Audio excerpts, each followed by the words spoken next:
मालदीव बनाम भारत के बीच तनाव की स्थिति आपको याद होगी। किस तरह से प्रधानमंत्री नरेंद्र मोदी के एक ट्वीट के बाद से ही मालदीव में सियासी भूचाल आ गया था। हालात इतने बिगड़े थे कि मालदीव को अपने 3 मंत्रियों को सस्पेंड करना पड़ा। अब एक बार फिर मालदीव भारत को आंखें दिखाने की कोशिश कर रहा है। दरअसल चीन के साथ हुए सैन्य समझौतों के बीच मालदीव के राष्ट्रपति मोहम्मद मुइज़ू ने एक बार फिर बड़ा बयान दिया।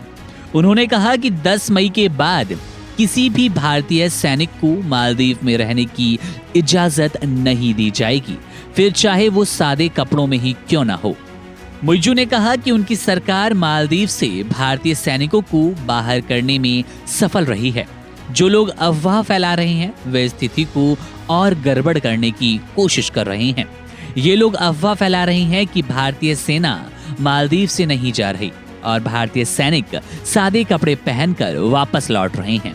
हमें इस तरह की बातों पर विश्वास नहीं करना चाहिए जो संदेह पैदा करें।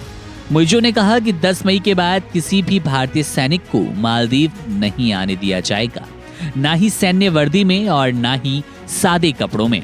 भारतीय सेना मालदीव में नहीं रहेगी, फिर चाहे उन्होंने कोई भी वर्दी पहनी हो। मैं ये पूरे आत्मविश्वास के साथ कह रहा हूँ। आपको बता दें कि इन दिनों मालदीव और चीन के बीच नजदीकी बढ़ने लगी है। दोनों देशों के बीच 2 सैन्य समझौते हुए। इन समझौतों को इन मुल्कों के द्विपक्षीय संबंधों का न्याय अध्याय बताया जा रहा है। रिपोर्ट्स के मुताबिक चीन ने बिना किसी शर्त के मालदीव को सैन्य सहायता देने का वादा किया। हालांकि ये सैन्य मदद किस तरह की होगी, अभी इस बारे में कोई जानकारी सामने नहीं आ पाई, लेकिन दोनों देशों के बीच सैन्य संबंध प्रगाढ़ हुए हैं। वहीं आपको बता दें कि इसके अलावा चीन के शोध जहाज शियांग यांग होंग 3 को लेकर भी एक समझौता हुआ। ये जहाज हाल ही में मालदीव पहुंचा था।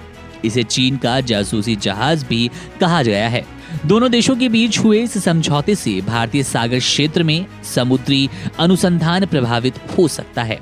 अब आपको वो वाक्य बता देते हैं जिसके बाद से भारत और मालदीव के रिश्तों के बीच तनाव की स्थिति शुरू हुई।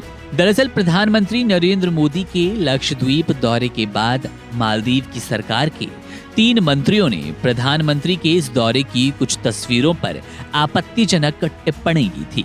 इसके बाद से ही दोनों देशों के बीच राजनयिक विवाद गहराता गया। मामले पर विवाद बढ़ने के बाद इन तीनों मंत्रियों को सस्पेंड किया गया।